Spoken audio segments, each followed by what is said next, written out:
पटना में वोटर अधिकार यात्रा के समापन के मौके पर राहुल गांधी ने हाइड्रोजन बम का जिक्र किया और कहा कि महादेवपुरा में हमने वोट चोरी का एटम बम फोड़ा था, अब उससे भी बड़ा हाइड्रोजन बम आने वाला है। राहुल गांधी के इस बयान पर एनडीए के नेता हमलावर हैं। एक ये जब भी बोले मैं बम लेके आ रहा हूं, बम डिफ्यूज था, कुछ था ही नहीं।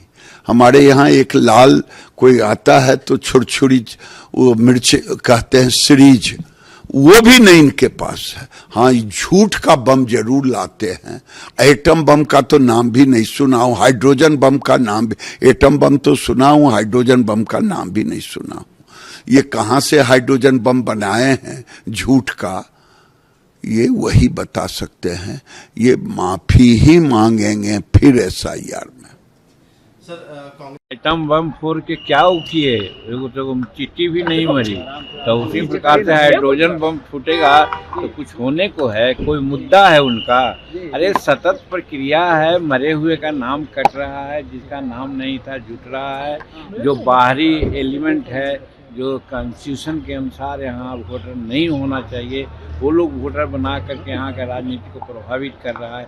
उन लोगों को प्रभावित नहीं करने दिया जाएगा। इन लोगों का जो कुत्सित चाल है और जिसके बल पर ये लोग कहते हैं कि हम बड़ा पॉपुलर हैं, सब 2025 में उन लोगों को पता चल जाएगा। राहुल गांधी जी वोट चोरी की बात करके बाबा साहब अम्बेडकर के संविधान को कमजोर करने का प्रयास कर रहे हैं। जिस संविधान के अंतर्गत ये व्यवस्था है कि सिर्फ भारत के नागरिकों को वोट का अधिकार है, राहुल गांधी जी उसको चेंज करके बांग्लादेशी घुसपैठियों को वोट अधिकार देना चाहते हैं। बिहार के युवाओं का हक राहुल गांधी जी बांग्लादेशी घुसपैठियों को देना चाहते हैं। राहुल गांधी जी इस तरह की बात करके लोकतंत्र को कमजोर करना चाहते हैं ताकि देश में भय, अराजकता और भ्रम का वातावरण बने। और चोरी की बात राहुल गांधी जी आप ना करो तो ही ठीक है, राजद के लोग ना करें तो ही ठीक है, क्योंकि देश को और बिहार के लोगों को पता है कि चारा चोर कौन है, लैंड जॉब फॉर लैंड चोर कौन है, CWG घोटाला चोर कौन है, कोयला चोर कौन है। अगर लिस्ट गिनाना चालू किया तो A से Z और क से लेके ग तक खत्म हो जाएगा, पर इनकी राजद और कांग्रेस की चोरियां खत्म नहीं होगी। जबकि कांग्रेस के नेता बीजेपी पर हमलावर हैं और वोटर अधिकार यात्रा के जरिए आम लोगों की मदद की बात कह रहे हैं। जब लोकतंत्र ही नहीं बचेगा तो बेरोजगारी और महंगाई की बात कहां से उठा पाएंगे। जब वोट चोरी से ही सरकार बनेगी तो जो सरकार बनेगी वो फिर गरीबों, किसानों, छात्रों, युवाओं की बात क्यों सुनेगी, क्योंकि उनके अपने समर्थक ही हैं। बाकी विपक्ष का वोट काट देंगे, फर्जी वोट डलवा करके सरकार बना लेंगे। तो जो राहुल जी ने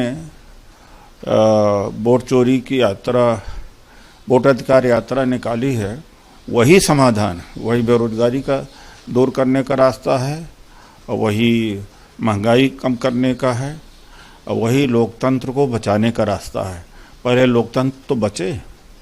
So when the vote adhikar rally is happening, whom is he concentrating on? Who are the voters? They're common people, no? Is the voter above APL or BPL? Everybody is same, right? So it is a common people's issue, no? The vote chori is a common people's issue.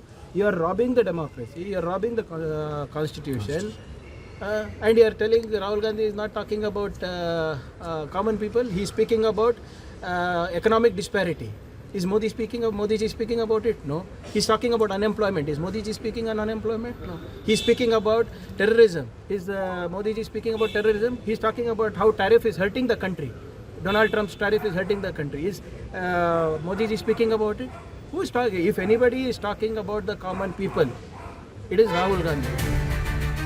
बहरहाल राहुल गांधी की voter अधिकार यात्रा खत्म हो गई है। एक तरफ बीजेपी के नेता यात्रा को लेकर हमलावर हैं, तो दूसरी तरफ विपक्षी नेता इस यात्रा को बेहद सफल बता रहे हैं। हालांकि ये यात्रा सफल हुई या विफल, ये तो विधानसभा चुनाव के नतीजों के बाद ही पता चलेगा।